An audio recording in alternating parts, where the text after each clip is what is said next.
Bonjour à tous, vous trouverez dans cette vidéo toutes les informations concernant le dernier chapitre de l'année sur politique et société en France de 1945 à 1980. La première partie de la vidéo est consacrée à la correction des activités qui ont été données à faire pendant l'activité d'Escape Game à la dernière séance. Vous trouverez ensuite une deuxième partie avec les explications du cours qui vont avec la trace écrite pour que vous puissiez comprendre les différentes informations importantes à retenir dans ce chapitre. Donc, pour le 1 vertical, pour le mot croisé, se dit d'une république qui se donne les moyens d'assurer à chacun une éducation, un logement, un emploi, une couverture médicale. Il s'agissait du mot donc social. La France, je vous le rappelle, est une république sociale. Ça fait partie donc des principes de la république qui permettent de mettre en application ces valeurs. Verbe désignant une prise de contrôle d'une entreprise privée par l'État, c'est nationaliser. Ensuite, 3 verticales, Premier ministre de droite sous la présidence de Mitterrand, il deviendra ensuite président de la République en 1995, c'est Jacques Chirac. Pour le 3 horizontal, ensemble de lois fixant le fonctionnement d'un État et ses valeurs, c'est la Constitution. Pour le 5 vertical, partage du pouvoir entre un président et un Premier ministre qui appartiennent à des tendances politiques différentes, c'est la cohabitation. 5 horizontal, Union des résistances créée en 1943 par Jean Moulin, on attendait donc le CNR. Pour le 7, vote par lequel le peuple répond à une question par oui ou par non, c'est un référendum. Pour le 8, la période entre 1945 et 1973 où on connaît une forte croissance économique, c'est les 30 glorieuses. 9, changement de majorité gouvernementale entre la droite et la gauche, on parle d'alternance politique. 10, période de forte natalité de 1945 aux années 1970, on parle donc de baby-boom.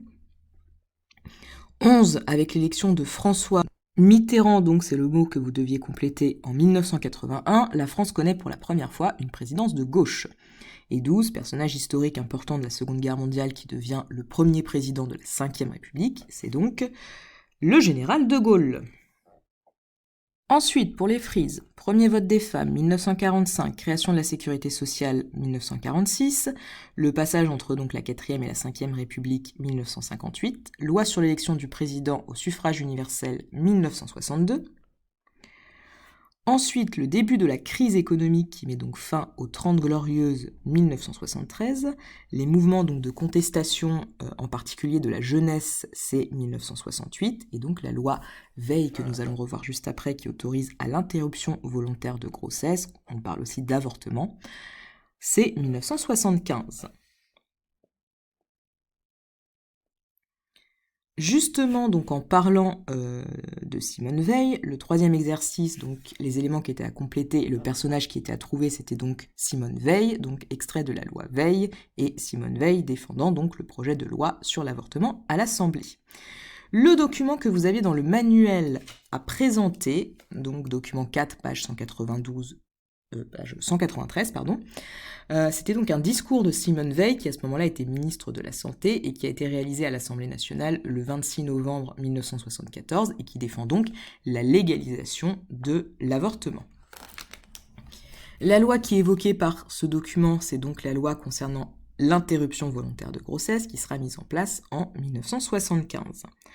Dans le texte, l'avortement n'est pas encouragé par Simone Veil, elle ne dit pas qu'il faut absolument que les gens aient recours à l'avortement, elle dit que de toute façon, les femmes qui font ça, ce n'est pas par plaisir, parce que c'est toujours une souffrance pour une femme que de devoir avorter, et également que si on ne fait pas une loi pour légaliser l'avortement, les gens continueront de le faire de manière clandestine et donc de se mettre en danger.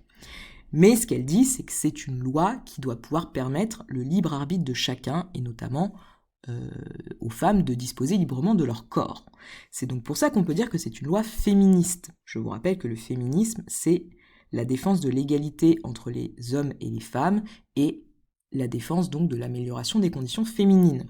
Donc cette loi elle va permettre d'améliorer les conditions des femmes puisque elle va leur permettre de pouvoir disposer librement de leur corps et donc de faire un choix en pleine liberté de savoir si elles gardent ou non un enfant dans le cas d'une grossesse donc qui est non désirée.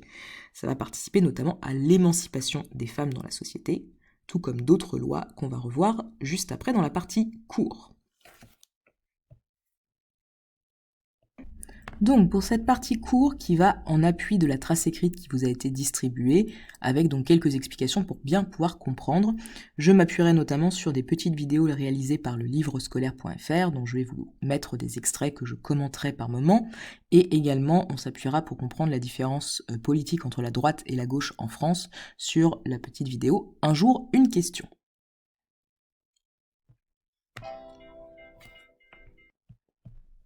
Entre 1944 et 1945, l'intervention alliée et l'action de la résistance permettent à la France de se libérer de l'occupation allemande. C'est la fin du régime de Vichy et le rétablissement de la République. Charles de Gaulle, chef de la France libre, gouverne le territoire en étant à la tête du gouvernement provisoire de la République française. Ses premières actions sont d'évacuer les troupes alliées, de désarmer les anciens résistants et de juger les collaborateurs.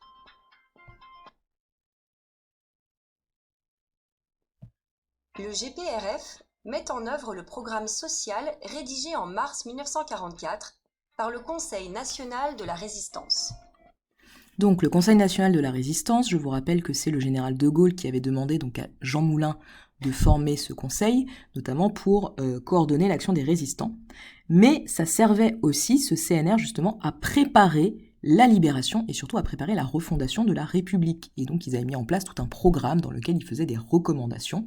Et ces recommandations, elles vont être à la base, justement, de la nouvelle République qu'on va mettre en place au moment de la libération.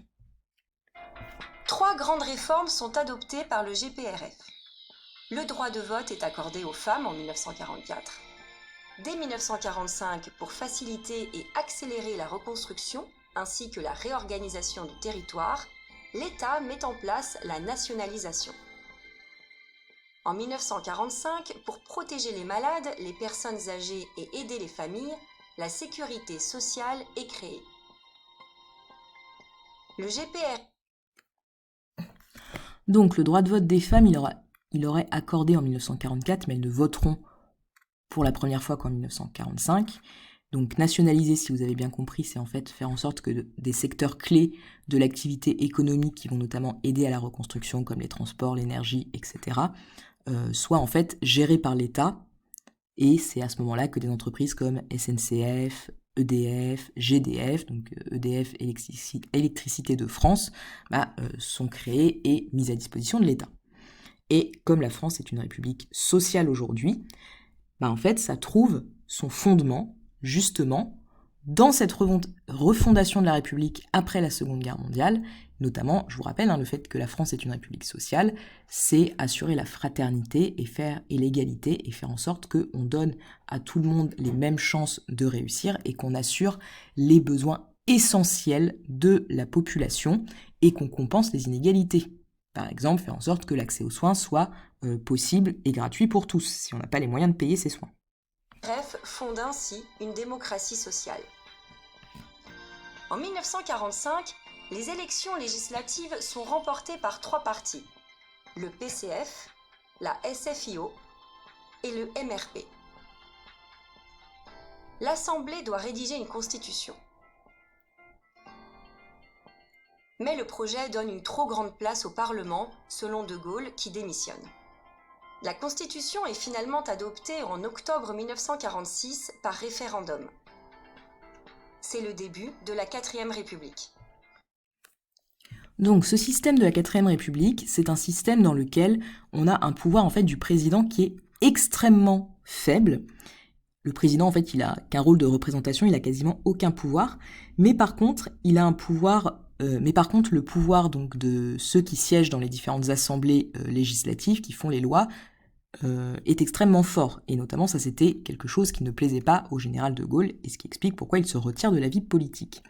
Malheureusement, il avait plutôt raison dans le sens où ça va faire de cette 4e République un système politique extrêmement instable, avec beaucoup de changements de gouvernement, et ça ne va pas leur permettre non plus de pouvoir résister à certaines crises qu'on va voir juste après. Depuis 1954, la 4e République est confrontée à la guerre d'Algérie. Suite à une crise politique à Alger le 13 mai 1958, Charles de Gaulle est investi président du Conseil le 1er juin 1958 dans le but d'apaiser les tensions. Charles de Gaulle exige le changement des institutions et la rédaction d'une nouvelle constitution. Celle-ci est approuvée en 1958 par référendum. Il devient le premier président de la Ve République. Le pouvoir de l'exécutif est renforcé, ses compétences sont élargies et l'autorité du Parlement est limitée, ce qui permet une stabilité du gouvernement. À partir de 1962, le président est élu au suffrage universel direct. Donc, comme on l'a vu précédemment, le général de Gaulle n'était pas d'accord avec la façon dont fonctionnait la IVe République, ce qui l'avait amené à démissionner. Quand on lui demande de revenir au pouvoir pour régler le problème en Algérie, il va accepter à condition qu'on change les institutions politiques et notamment qu'on mette en place une nouvelle république qui, selon lui, sera plus stable parce qu'il y aura un pouvoir plus fort du président. Donc notre système politique actuel est directement hérité en fait des volontés du général de Gaulle. Il va aussi demander à ce que le suffrage universel direct soit utilisé pour élire le président. Sous la IVe République, c'est un suffrage universel indirect. Petit rappel de choses qu'on a vues en EMC. C'est-à-dire que la population vote pour des représentants qui eux-mêmes vont ensuite voter pour élire le président. Ça, c'est un système indirect. Donc nous, aujourd'hui, on a un système direct depuis 1962, c'est-à-dire que c'est directement nous qui allons voter pour élire le président de la République. Charles de Gaulle affirme la place de la France au niveau international. Il développe l'arme atomique, se rapproche de l'Afrique et de la Chine, et se réconcilie avec l'Allemagne en 1963. Donc, toute la place, notamment de la France à l'heure actuelle, dans la question diplomatique, etc., c'est lié notamment à l'action du général de Gaulle qui a fait en sorte d'affirmer la France sur la scène internationale, donc quand il était au pouvoir dans les années 60. Et c'est ça notamment qui nous permet aujourd'hui d'avoir la deuxième armée la plus impliquée dans le monde, comme je vous disais dans des chapitres précédents. Malheureusement, le général de Gaulle va finir par perdre le pouvoir, notamment parce que, il est assez vieux sur la fin de sa période de présidence, et il n'est plus forcément en phase avec les volontés de la société de l'époque, et notamment de la volonté de la jeunesse. Et c'est notamment donc toutes les révoltes qui vont avoir lieu, on y reviendra en mai 1968, qui vont du coup lui coûter après son poste de président et qui fera qu'il ne se représentera pas pour faire par exemple un deuxième mandat. Suite à la remise en cause de son autorité, il démissionne en 1969. La Ve République est un régime souple. Après Georges Pompidou et Valéry Giscard d'Estaing, le premier président socialiste, François Mitterrand, est élu en 1981. C'est l'alternance gauche-droite. Donc l'alternance, c'est un système politique où on passe donc d'une présidence de gauche à une présidence de droite ou inversement. Vous allez trouver justement donc dans la deuxième partie de la vidéo une petite explication sur la différence entre la gauche et la droite en France, ce qui nous permettra après justement d'expliquer les phénomènes d'alternance et de cohabitation. Donc là c'est la fin de cette première partie et vous allez ensuite avoir donc une deuxième vidéo avec la deuxième partie.